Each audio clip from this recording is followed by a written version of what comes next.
Chapter 8 के बारे में चर्चा करेंगे, वायुमंडल का संगठन एवं संरचना। ये ज्योग्राफी यानी कि भूगोल का पार्ट है कक्षा 11वीं के लिए। तो आज हम चलते हैं इसमें, जानते हैं क्या क्या चीजें इसमें बताई गई हैं। तो सबसे पहले जैसे नाम से ही पता लग रहा है चैप्टर का, वायुमंडल का संगठन एवं संरचना। वायुमंडल क्या है इसके बारे में हम जानते हैं। वायुमंडल का संगठन क्या होता है, वायुमंडल किस चीजों से बना है, यानी कि वायुमंडल जो हमारे आसपास मौजूद है सारी चीजें, वो किन किन चीजों से मिलकर बनी है। तो सबसे पहले इसमें संगठन में देखेंगे तो गैस यानी कि कितनी प्रकार की गैस है जो हमारे आसपास मौजूद है लेकिन हमें दिखाई नहीं देती, जैसे नाइट्रोजन, ऑक्सीजन, हीलियम, इतने प्रकार की गैसें हैं लेकिन ये हमारे आसपास मौजूद है।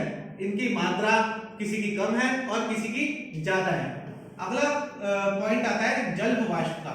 जल वाष्प क्या होता है कि जैसे जल है, कुछ गैसें होती है, उनकी स्थिति कहीं और जाके वो भाप में बदल जाती है, वेपराइज हो जाती है, मतलब उड़ जाती है, तो वो जल वाष्प की स्थिति में आ जाती है कुछ गैसें।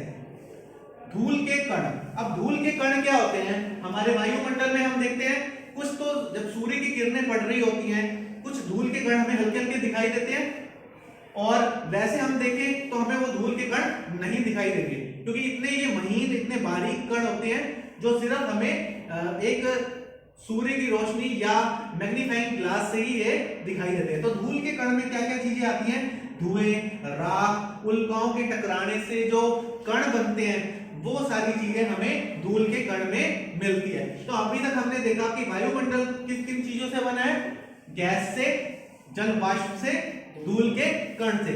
ये हमें क्लियर हो गया कि वायुमंडल हमारे को बेसिकली तीन चीजों से बना है, गैस, जल वाष्प और धूल के कण। अब हम आगे चर्चा करें वायुमंडल की संरचना, यानी कि वायुमंडल किस चीज से आगे इसकी जो लेयर्स हैं उनके बारे में चर्चा करें। तो इसमें सबसे पहले एनसीईआरटी बुक में जिसका जिक्र किया हुआ है वो है क्षोभमंडल का। क्षोभमंडल सतह से 13 किलोमीटर ऊपर हुआ है। अब कुछ बच्चे को ये 13 किलोमीटर समझ आने में थोड़ी डिफिकल्टी होती है। 13 किलोमीटर में ऐसे समझाऊं कि यहां से आगे को 13 किलोमीटर नहीं, जमीन से लेके ऊपर की तरफ हम जाएंगे, आसमान की तरफ, तो 13 किलोमीटर इसमें बात की गई है। समझ में आई कि सतह से यानी कि जो जमीन है उससे 13 किलोमीटर हम आसमान की तरफ जाएंगे तो हमें क्षोभमंडल मिलेगा। अब अगली बात देखी जाए तो समताप मंडल, और अगला आता है क्षोभमंडल के बाद समताप मंडल। समताप मंडल और क्षोभमंडल के जो बीच में अलग करती है वो होती है क्षोभ सीमा। एनसीईआरटी में इसका भी जिक्र किया हुआ है कि क्षोभ सीमा क्या होती है।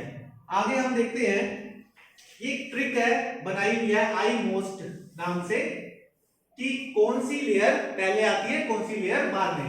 आई मोस्ट नाम से इस तरह से बना दी हमने, पी से स्ट्रेटोस्फेयर, एस से स्ट्रेटोस्फेयर, ओ से ओजोन स्फीयर, एम से मेसोस्फेयर और आई से आइनोस्फेयर। अब इससे हम ये भी आइडिया लगा सकते हैं, जब हमने बोला है कि ओजोन के पहले ऊपर की तरफ कौन सी है तो मेसोस्फेयर, सबसे नीचे कौन सी है तो स्ट्रेटोस्फेयर, इससे हम एक आइडिया लगा सकते हैं।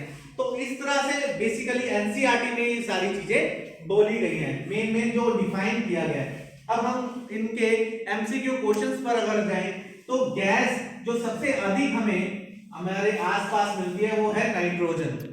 नाइट्रोजन गैस हमें सबसे अधिक हमारे वातावरण में मिलती है।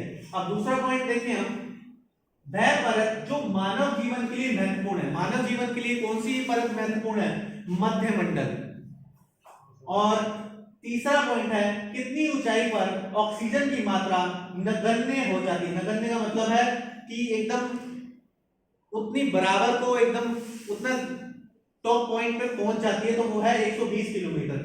यानी कि अगर हम 120 मीटर सतह से ऊपर 120 किलोमीटर माने तो ये एंड पॉइंट पहुंच जाता है ऑक्सीजन का। कितनी ऊंचाई पर ऑक्सीजन की मात्रा नगण्य हो जाती है, मतलब बिल्कुल कम, एकदम खत्म सी हो जाती है, तो वो है 120 किलोमीटर। लगभग हमने वायुमंडल की संगठन एवं संरचना में ये सारे पॉइंट्स, जो मेन पॉइंट्स है इस चैप्टर में चर्चा करी। आगे भी इस चैनल के साथ जुड़े रहने के लिए इस चैनल को लाइक, शेयर एंड सब्सक्राइब करना बिल्कुल ना भूलें। धन्यवाद।